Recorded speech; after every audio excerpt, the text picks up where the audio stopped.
আসসালামু আলাইকুম রহমতুল্লাহি ওবরকাতুহু।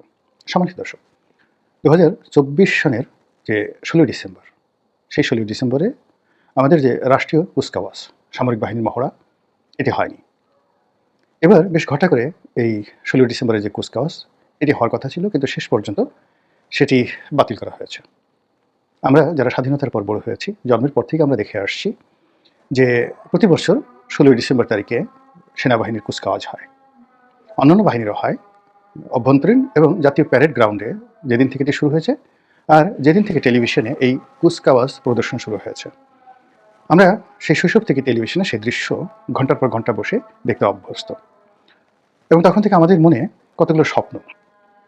কেউ সেই বিমান বাহিনীর যে ফাইটার প্লেনগুলো, এগুলোর উড্ডয়ন দেখে একটা শিশুর মনে পাইলট হওয়ার আকাঙ্ক্ষা জাগত। কেউ সেনাবাহিনীর প্যারেড দেখে কেউ সিপাহী হতে চাইতেন, কেউ সেকেন্ড লেফটেন্যান্ট হতে চাইতেন, কেউ মেজর কর্নেল, ব্রিগেডিয়ার হতে চাইতেন। কেউ রণসঙ্গে চল চল চল ঊর্ধ্ব গগনে বাজে মাদল, এটার যে বাদ্য, এই বাদ্যর সঙ্গে লেপরাইট করতে করতে মুক্তিযুদ্ধের কথা স্মরণ করতেন।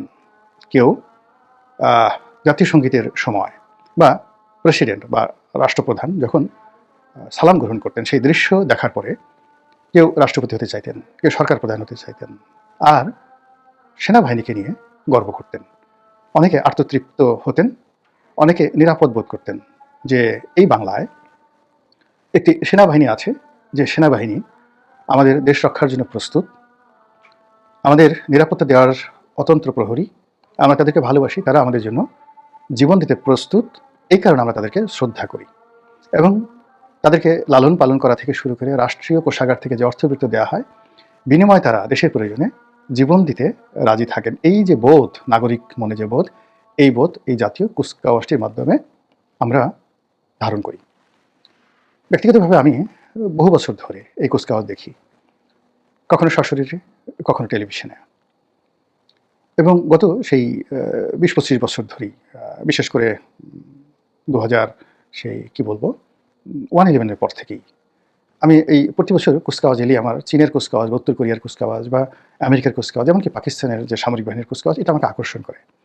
আমি অনেকগুলো ভিডিও শেয়ার করেছি এই কুচকাওয়াজের, যে তারা যেভাবে তাদের সৈন্যবাহিনীকে গঠন করেছে, এবং যতটা যাকে বলা হয় discipline, well trend, well ম্যানার্ড, well dress. আমার একটা স্বপ্ন বাংলাদেশ সেনাবাহিনীর যে চৌকুশ দলটি এরকম হবে। এজন্য সেই প্রায় প্রতি বছরই 16 ডিসেম্বরের পরে আমি এরকম চায়নার বা উত্তর কোরিয়ার কিংবা রাশিয়ার ভালো ভালো যে সকল ফোর্স রয়েছে যারা খুব ভালো প্যারেড করেন, তাদের ছবিগুলো আমি পোস্ট করি। এই কারণ হলো সাম্প্রতিক সময় আমরা দেখতে পেয়েছি যে আমাদের সেনাবাহিনীর মধ্য থেকে কতগুলো জিনিস উঠে গেছে। যেমন আগে সেনাবাহিনীকে সবাই বাধ্যতামূলকভাবে বেল্ট পরতে হতো। কোনো সেনা কর্মকর্তা, তাদের বিরাট একটা ভুঁড়ি থাকবে, তাদের পশ্চাৎ দেশে কয়েক কেজি মাংস থাকবে, থলথল করে সেগুলো নড়তে থাকবে। এ দৃশ্য আমরা এরশাদ জামানাতেও দেখিনি। তখন পর্যন্ত মানে সেনাবাহিনীর মধ্যে একটা প্রফেশনাল, যাকে বলা হয়, একটা ফিলিংস ছিল, অ্যাটিটিউড ছিল, আর্ট ছিল।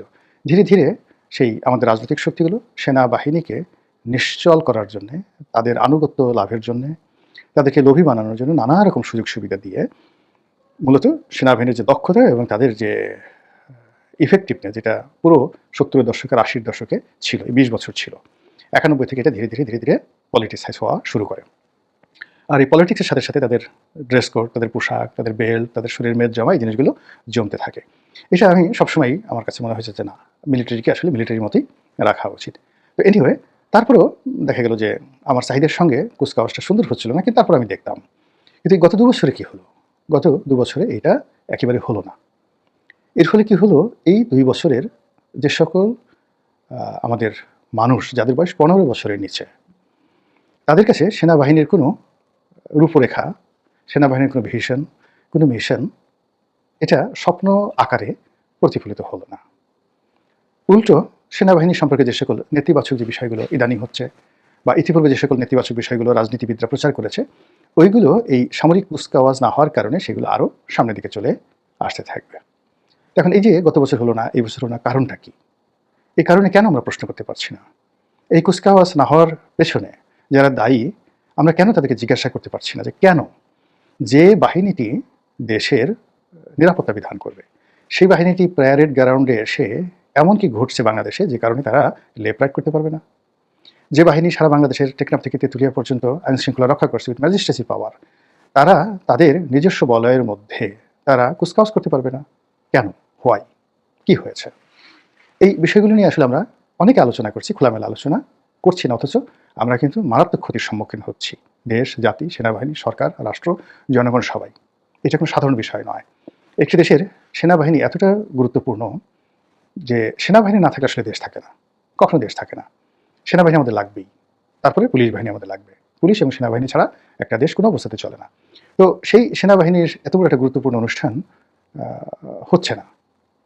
এবং এটাকে অনুকরণ করে সারা বাংলাদেশের যে জেলা, উপজেলা, ইউনিয়ন, স্কুল, কলেজগুলোতে যে অনুষ্ঠানগুলো হতো সেগুলো এবার হচ্ছে না। তবু আমরা কেন প্রশ্ন করছি না? আমাদের পত্রপত্রিকাগুলো কেন ব্যানার, হেডলাইনে সরকারকে প্রশ্ন করছে না? কেন রাষ্ট্রের পক্ষ থেকে যে সকল ভয়েস রয়েছে, ভোকাল রয়েছে, তারা প্রশ্ন করছে না? অন্তর্নিহিত কারণটা কি? কেউ করছে না। আমাদের প্রথম আলো, আমাদের ডেইলি স্টার, তারা এত কিছু নিয়ে তারা লম্ফজম্প করেন, এত নীতি নৈতিকতা শেখান, এত সাহস, এত শক্তি, কিন্তু এই একটা স্পর্শকাতর বিষয় কেন তারা জনমত গঠন করতে পারেন না? কেন এই সিদ্ধান্ত নিয়ে তারা একটা জরিপ করতে পারে না? তারা ডক্টর মোহাম্মদ ইউনূসের 70% জনপ্রিয়তা বের করে ফেলেন। শেখ হাসিনার জনপ্রিয়তা কতটুকু আছে, খালেদা জিয়ার কতটুকু আছে, তারেক রহমান সাহেব প্রধানমন্ত্রী হতে পারবেন না, এই বিষয়গুলো নিয়ে জনমত করেন, তৈরি করেন ঘুড়ু লাগানোর জন্য। কিন্তু এই দেশমাতৃকার স্বাধীনতার সার্বভৌমত্ব রক্ষা করার জন্য যে এরকম একটা জরিপ দরকার, যে এই বছর 2025 সনের যে কুচকাওয়াজ হবে না, এই বিষয়ে আপনার মতামত কি? কে দায়ী? কি মনে করেন আপনি? এই ধরনের একটা জরিপ হতে পারতো না? হচ্ছে না। আমরা সামাজিক মাধ্যমে নানা রকমের নানা কথাবার্তা বলি, কেউ কিন্তু এই কথাগুলো বলছে না। ফলে সেই বোধ থেকে আসলে বলা। যেহেতু আমাদের রাষ্ট্রপতি জনাব শাহাবুদ্দিন চুপ্পু এদেশের সেনাবাহিনীর এবং রাষ্ট্রের সর্বাধিনায়ক, রাষ্ট্রপ্রধান, এবং এই যে প্যারেডটি হয় এটিকে তাকে কেন্দ্র করে, তো তিনি সেই অনুষ্ঠানে থাকবেন, স্যালুট গ্রহণ করবেন, এটাই রেওয়াজ। এবং এটা নিশ্ছিদ্রভাবে এই নিরাপত্তা দেবে সেনাপ্রধান থেকে শুরু করে সেনা কর্তৃপক্ষ। গত 2 বছর ধরে এই জিনিসটা, গত বছর হয়নি, এবছর হবে না। রাষ্ট্রপতির বক্তব্য কি? তারপর সেনাপ্রধানের বক্তব্য কি? আগামী দিনগুলোতে এগুলো নিয়ে যখন প্রশ্ন উঠবে, এই দুজন লোক কি বলবেন? আমরা যে সকল কথাবার্তা শুনছি আড়ালে আবডালে, সেগুলো তো আসলে বলার নয়, লিখারও নয়। কিন্তু যখন এগুলো নিয়ে প্রশ্ন আসবে, তখন তো এই দুজন গুরুত্বপূর্ণ ব্যক্তি, রাষ্ট্রপতি এবং সেনাপ্রধান, তাদেরকে জবাবদিহি করতেই হবে। তো সেক্ষেত্রে আমি মনে করি যে তারা দুজন যদি জাতির সামনে তাদের এই সময়টিতে কুচকাওয়াজ না হওয়ার কারণটা কি একটু ব্যাখ্যা করতেন, আর এগুলোর ফলে তাদের কী উপকার হলো, আর যদি কুচকাওয়াজ হতো তাহলে দেশ, জাতির এবং সেনাবাহিনীর কী ক্ষয়ক্ষতি হতো, রাষ্ট্রপতির এমন কি সমস্যা হতো, এই বিষয়গুলো বললে একটু বাঙালি হিসেবে আমরা যে যার অবস্থান থেকে দুটো পয়সা হলে তো রাষ্ট্রকে দেই, আমরা একটু হলেও শান্তি পাই।